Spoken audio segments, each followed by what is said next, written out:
Hi mga langga, ngayong araw ay samahan niyo muna akong itur ko kayo dito sa Palms Resort. Hindi naman ang kabuuang resort ang aking ipapasyal para sa inyo. Kunti lang at ito na nga ay nandito nga ako sa loob na ng resort at meron silang kiddie pool. Yan, makikita nyo yan yung kiddie pool na yan. Tapos yung ibang pool naman yung merong pang adult. Bale, may 3 pool sila doon. Tapos ito naman yung kanilang museum. Nandito makikita lahat yung iba't ibang klase ng paintings. So ayan, kasama ko ang aking alaga. At yan, naglibot-libot muna kami dito ng kaunti. At tapos nito ay pumunta naman kami sa may parang souvenirs items area. Ayan, yan sa loob. Yan yung makikita or mabibili yung mga gusto nyong souvenir dito sa loob na resort. Para naman kahit papano ay meron kayong mga remembrance na galing nga kayo dito. O diba, napakadaming choices, daming pagpipilian. At nandito naman tayo sa may anong tawag dito sa area na to. Napakaganda din niya at sa lahat ng mga gusto nga pala na mag-celebrate ng kanilang birthdays, anniversaries, weddings, etc. ay pwedeng-pwede kayo dito dahil napakalawak nito. Meron din ditong yung tinatawag nilang bowling. Kung gusto nyo maglaro ng bowling, meron din dito sa loob, meron billiard at napakarami ding mga restaurants. So, kung makikita ninyo guys, ang daming restaurants dyan.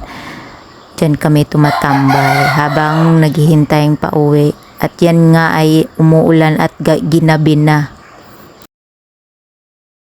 After nga ng mga ilang araw ay umuwi muna ako sa probinsya sa bahay namin dito sa May Batangas. Dahil namimiss ko rin naman ang aking pamilya, lalo na ang aking mga anak, at kailangan ko din talagang umuwi dahil magpapasukan na at kailangan kong bitbitin at dalhin itong aking yung mga school supplies na ibinigay ng aking mga amo para sa aking 2 bata. Napakalaking blessings talaga na nagkaroon ako ng amo na mapagbigay at maunawain dahil sa lahat ng oras, sa lahat ng mga problema mo ay pwede mo siyang lapitan. Kumbaga 1 call away lang siya basta't alam niya na kailangan mo at kailangan mo talaga ay talagang bibigay siya. Katulad nito mga school supplies na to, hindi ko to hiningi sa kanya, siya ang kusang nagbigay nito. Nagulat na lang ako, napakarami nang ibinigay niya sa aking mga anak, hindi ko talaga akalain. Kaya sobrang thankful talaga ako sa kanya at kay God dahil ibinigay niya sa akin ng amo ko. At hindi lang mga school supplies ang ibinigay niya sa aking mga anak, pati na yung cash na 1K ang binibigyan niya din ng aking anak na pang birthday daw kasi magbe-birthday nga ang aking anak ngayong 17. So binigyan niya ng 1K pangkain daw namin sa labas. Sobrang thankful ako, diba? O hindi mo hiningi ang mga bagay na yon pero kusang dumadating. Talagang kumikilos si God sa lahat ng ating mga iniisip, sa lahat ng mga problema natin. Talagang may ibibigay siya na isang tao na makakasagot sa lahat ng ating mga isipin.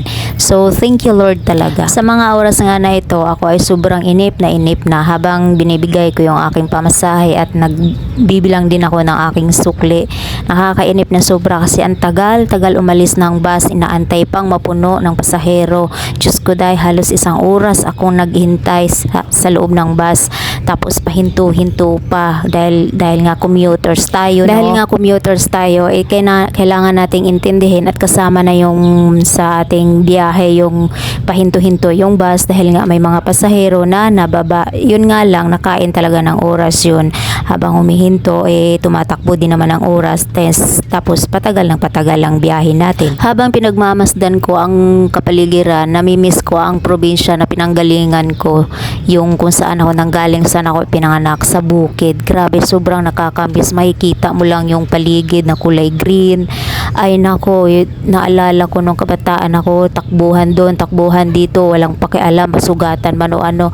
Ay talagang ganun kami noong kabataan kami. Batang 90s kumbaga. Meron isang pasahero na nakatabi ko na dapat bababa siya sa may Sambat, Tanawan. Ngayon, hindi niya namalayan na lumampas na pala sila. Marami naman sila Nagtawag na yung yung konduktor na bababa na yung taga Sambat Tanawan. Kung sino yung bababa, Aba, hindi sila kumikilos hanggang sa nakarating na sila ng Malbar. Ayun, ano na lang, sabi ng konduktor sa may lipa na lang daw sila kasi talagang ang layo na ng inilampas nila no? Kaya kapag tayo ay magko-commute, dapat alerto tayo sa bawat oras, sa bawat lugar na ating pupuntahan kung saan tayo bababa at kung saan tayo dapat hindi bababa.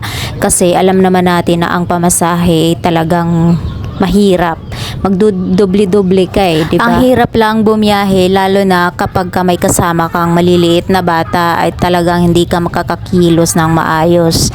Kaya kailangan pag bumiyahe ka, dapat ikaw lang. Kung hindi naman importante yung pupuntahan mo, dapat ikaw na lang, huwag ka na magsama, no? Kung hindi naman talaga mahalaga. Ang ganda lang ng view. O, kita nyo yan? At tayo ay malapit na sa ating destinasyon, SM City Lipa. Kaya, mga langga, tara nang bumiyahe at tayo ay mag-relax muna. At yan nga ay tanaw na natin yung SM City Lipa at tayo ay nasa pinakamalapit na talaga at tara atin nang sulitin. Isang oras din ang biyahe natin bago tayo makarating dito dahil nga sa pahinto-hinto ang takbo ng bus, kaya okay lang, at least nakarating tayo ng maayos at ligtas. Hanggang dito na lang mga langga, hanggang sa muli. Maraming salamat sa panonood. God bless sa inyong lahat. God bless sa ating lahat.